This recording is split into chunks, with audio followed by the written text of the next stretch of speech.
নমস্কার বন্ধুরা, তোমরা সবাই কেমন আছো? আশা করি ভালো আছো। আমি মিঠু, আমিও ভালো আছি। তো আজকে তোমাদের সঙ্গে আমি আমার একটা অভিজ্ঞতা শেয়ার করছি এই ভিডিওর মাধ্যমে। দেখো, আমার ঘরে আজকে সন্ধ্যে 7টা নাগাদ আমি বুঝতে পেরেছি যে কেউ এসেছে। তো এসেছে, সেই ইঁদুর খেতে এসেছে আমার উপরে, মাচার উপরে বড় একখানা ঢ্যামনা সাপ এসছে। ও ইঁদুর খায়, চলে যায়। আমি জানি ওই খাচ্ছে খচর খচর করে। এই মহারাজ আবার কখন ঢুকেছে আমি জানি না। ইনি ঢুকে, ইনাকে দেখেই তো আমার আত্মারাম খাঁচা হয়ে গেছে। আমি কি করব নিজেই বুঝতে পারছি না। দিয়ে ধুনো, শুকনো লঙ্কা এগুলো পোড়া দিলে নাকি চলে যায়। পোড়া দিয়েছি, দিয়ে তো নিজেই থাকতে পারছি না। এমন পরিস্থিতি দেখো, আমার তো আওয়াজও বেরোচ্ছে না গলা দিয়ে, এর অবস্থা দেখে।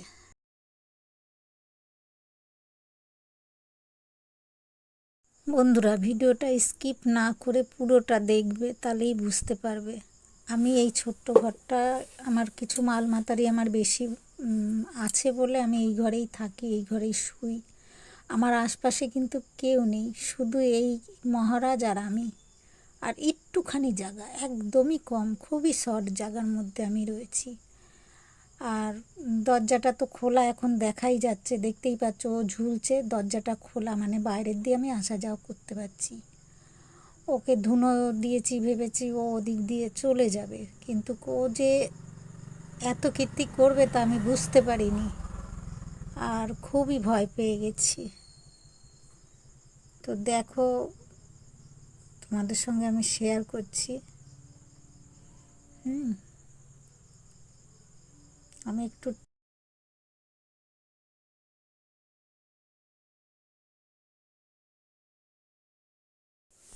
ন্যাচটা তো দেখে বুঝতেই পারছো যে ও কীভাবে ন্যাচটা মোড়াচ্ছে, অর্থাৎ পড়ে না যায়। ওর ন্যাচ দেখেও আমার ভয় লেগে গেছে, ল্যাচটা দেখে, যে ও কোথা থেকে এসছে। এ তো এখানে নয়, দেখাও যায় না। আর রাত্রি, ক্রমশই রাত হচ্ছে, অনেক সময় হয়ে গেছে। আমি সন্ধেটা দিয়েছি, দেখো শুকনো লঙ্কা আর ছোবড়ার সঙ্গে, ধুনোর সঙ্গে দিয়েছি, যে ও যদি চলে যায় গন্ধে। কিন্তু ও তো যাওয়ার নামই নিচ্ছে না। আমি তো বুঝতে পারিনি যে ওর মুখে খাবার আছে। ও বড় সাপটাকে খাচ্ছে, ঠিক আছে। পড়ে গেল। দিয়ে আমি কী দৃশ্য দেখলাম, আমি বুঝতেই পারছো, পাশে বিড়ির থালা।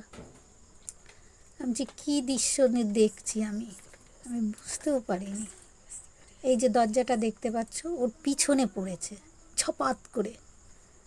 আমি আস্তে করে লাঠি দিয়ে, একটা কাঠি দিয়ে দরজাটাকে সরাচ্ছি, সরিয়ে দেখার চেষ্টা করছি যে আসলে ব্যাপারটা কি।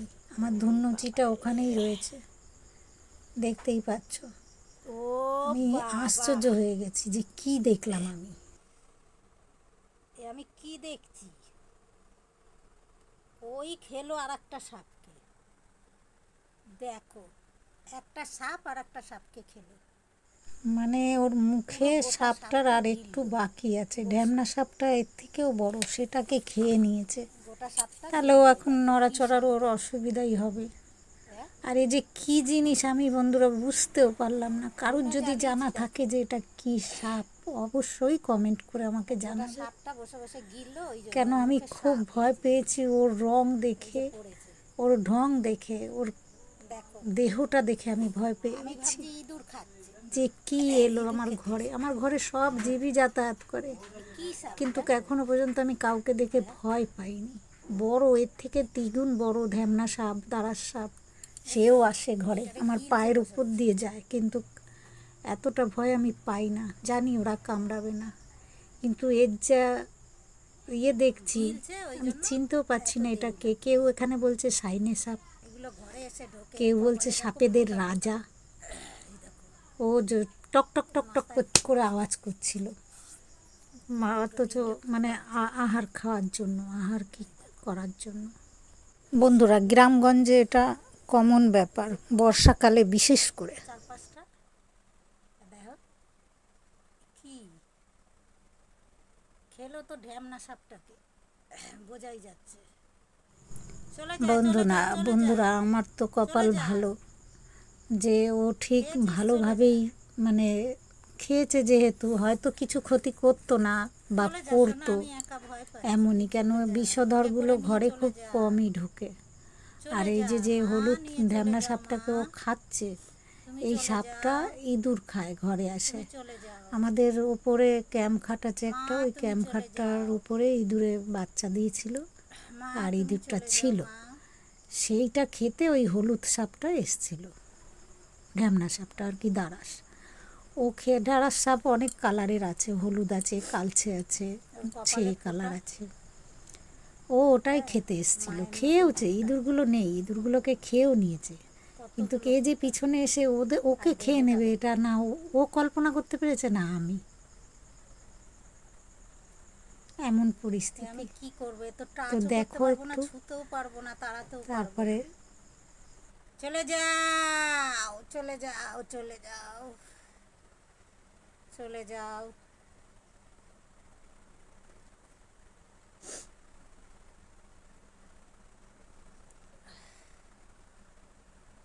গিলছে সাপটাকে, ঢ্যামনা সাপ। চলে যাও। ওই জন্য এত দেরি হলো পড়তে, উপর থেকে প্রচুর টাইম ধরে খাচ্ছে। যাও যাও যাও, চলে যাও চলে যাও চলে যাও মা, চলে যাও, আস্তিকমণি চলে যাও চলে যাও চলে যাও চলে যাও ঘর থেকে।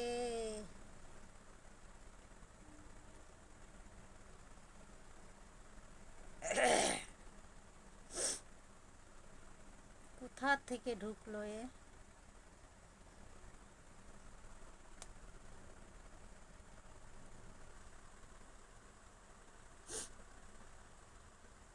আমি তো সব সময় ভাবতেই আছি বন্ধুরা, যে ও কোথা থেকে ঢুকলো, কোথা দিয়ে এলো। ও যে আমি দরজাটা যে সরালাম, তুমি বুঝতেই পারছো, ঘর এখন আমার বন্ধ এই মুহূর্তটায়। ও আর আমি রয়েছি ঘরে।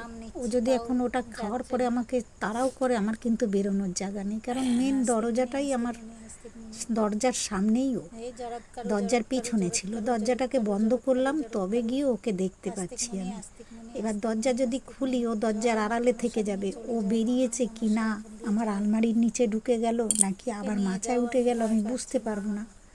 যার জন্য আমাকে দরজাটাকে বন্ধ করেই ওকে পাহারা দিতে হলো, এমন পরিস্থিতি। যা যা যা যা যা, গেলা হলো বোধহয়, গেলা হলো বোধহয়। তবে বন্ধুরা বলতে হবে যে সাপটা আমার সম্মান রেখেছে, যেরকম আমি ওর কোনো ক্ষতি করিনি, ও আমার ক্ষতি করেনি। ওর কাজ হয়ে গেছে, চুপচাপ চলে গেছে। চলে যা চলে যা চলে যা চলে যা চলে যা।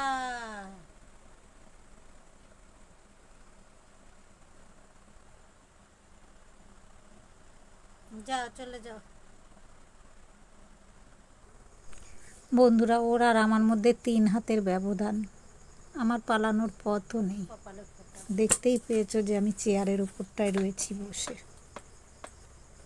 ও কখন বেরোবে সেই আশায়, না কাউকে ডাকতে যেতে পারছি, এখনো একটু ফোঁটা লেজ ওর মুখে সরতে পারছি, কেন ও যদি আমার আলমারির নিচে বা কিছু নিচে ঢুকে পড়ে, আমার ছোট্ট ঘরে অনেক মাল, অনেক জিনিসপত্র, আমি ওকে আর খুঁজে পাবো না, রাতে ঘুমাতেও পারবো না।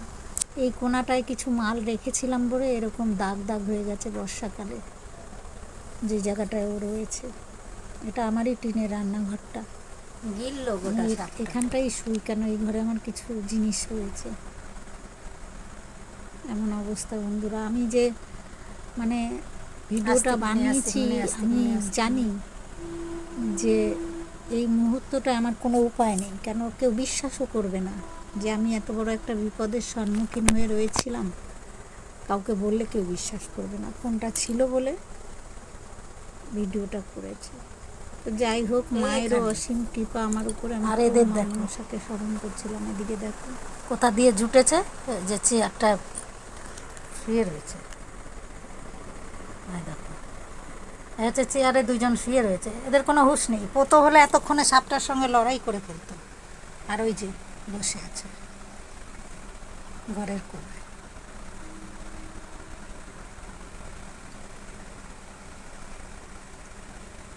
খেতে খেতে ওই উপরে ঝুলছিল, উপর থেকে নিচে পড়েছে।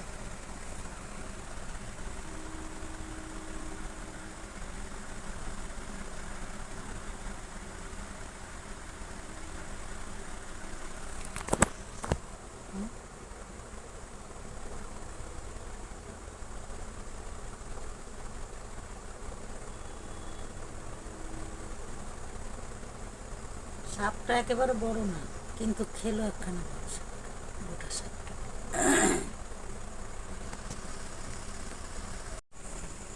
ভালো লাগছে না আমার, এখন ভয় ধরে গেছে। যা যা তুই,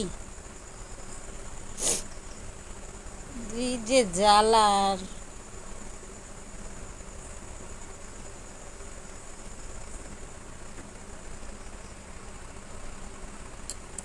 দেখতেই পাচ্ছ দরজা বন্ধ, ও এখানে আর আমি এখানে, এতটুকু পার্থক্য দুজনা রয়েছে।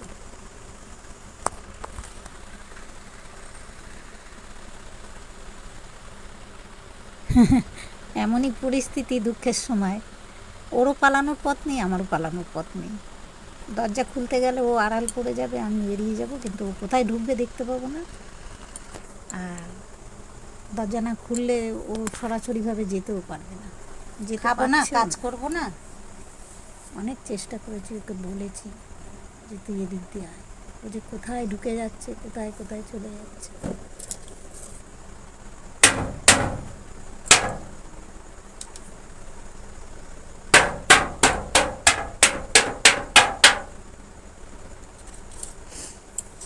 ও এখনো গেলা হয়নি।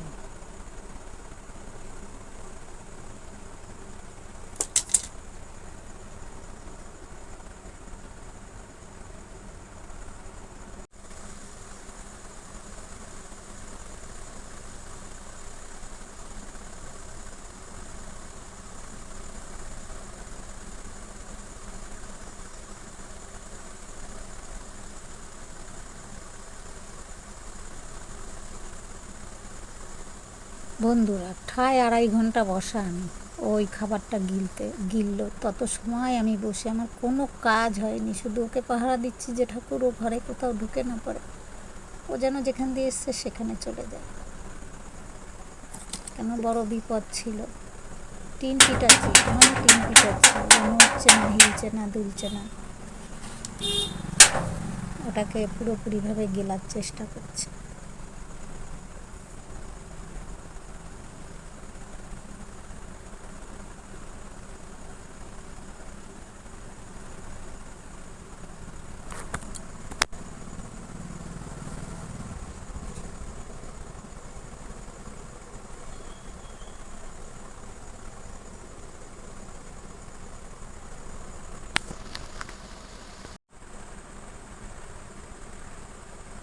এত সময় পরে পুরোটা গেলা হয়েছে, এখন বাবু বেরোবেন, আর দরজাটা দেয়া, এবারে ও বেরোবে কোথা দিয়ে, ফাঁকা পুকুর নেই, দিয়ে কোথা দিয়ে ঢুকেছিল, তখন আমার দরজাও খোলা ছিল, এখন বেরোবে, ওদিকে তো ফাঁকা পুকুর নেই, যাওয়ার জায়গা খুঁজে পাচ্ছে। এবারে এদিকে এলেই আমার কাছে চলে আসবে, দরজাটা চওড়া দিয়ে, দরজাটা বন্ধ করলে আবার ও আড়াল হয়ে যাবে, মানে কোনো দিক মানে আমার ঠিক নেই। দিয়ে বুদ্ধি করে দরজাটাকে খুলেই দিয়েছিলাম, আর একটু ফাঁকা ছিল, ওখান দিয়ে ওকে ডাকছিলাম যে এদিক দিয়ে আয়, এদিক দিয়ে আয়। সদর দরজা খুলে লাইট জ্বালিয়ে দিয়েছিলাম, একটু ফাঁকা ছিল আলমারি আর দরজার মধ্যে, দেখতেই পাচ্ছি।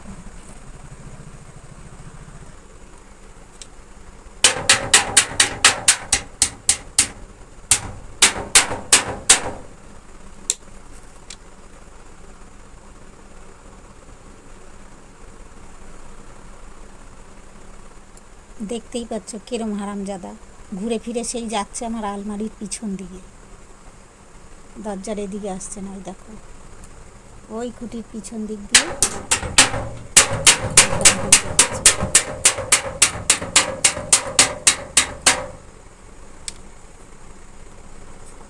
ওরে যা খুঁজছে বেরোনোর জন্য, আমি তো বুঝতে পারছি। আর এখন খেয়েছে বলে ওই জন্য এত ঠান্ডা মাথায় হাঁটছে, নাহলে আমার পিন্ডিও চটকেই দিত।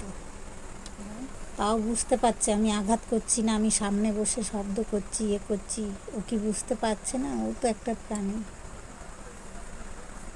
যে ওকে মারছি না। এই যে শেষমেশ বেরিয়েছে বাবু। তাও কত ঢং! দরজাটা খুলেছি, খুলে একটু ফাঁকা করেছি, তখনও ভিডিও করছিলাম, আমার ভিডিওটা অন হয়েছিল না, নাহলে দেখাতাম তোমাদের। এই যে বাবু বেরো, দরজা খুলে দিয়েছি, লাইট জ্বালিয়ে দিয়েছি, যা।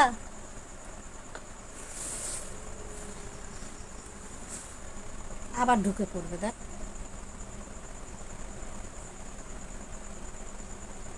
ও আবার কোথায় ঢুকছে? ওখানে ওখানে আবার কোথায় ঢুকছে?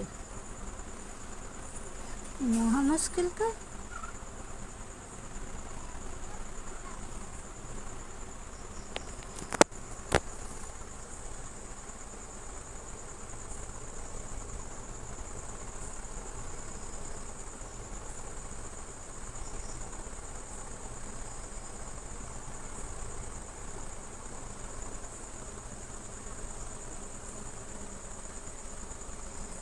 বাপরে বাপ, কত হলে ওর পেট বার করে ফেলতো। চন্দ্রগুড়াতে কামড়ে দিল। জয় গুরু।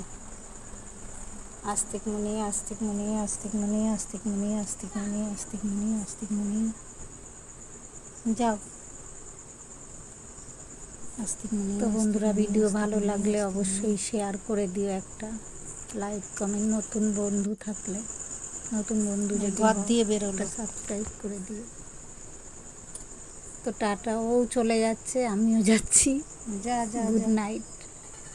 ওর হয়েও বলে দিলাম, দেখতেই পাচ্ছ রাতের বেলা ও বেরোচ্ছে, ও পুরো তুলসীর মন্দির পার হবে, তারপরে তোমাদের দাদাভাই ফোন করেছে আমি চলে আসবো। যাচ্ছে কত ধীরে, ও কিন্তু এত ধীরস্থান না, ওর খুব স্পিড আছে। ও যেহেতু খাবারটা খেলো তাই ধীরে ধীরে যাচ্ছে। আমি ওর পিছু পিছুই গেছি, কেন আমার ভয় যে ও কত দূর কোন দিক যেতে পারে, তবে গিয়ে ঘরে ঢুকেছি।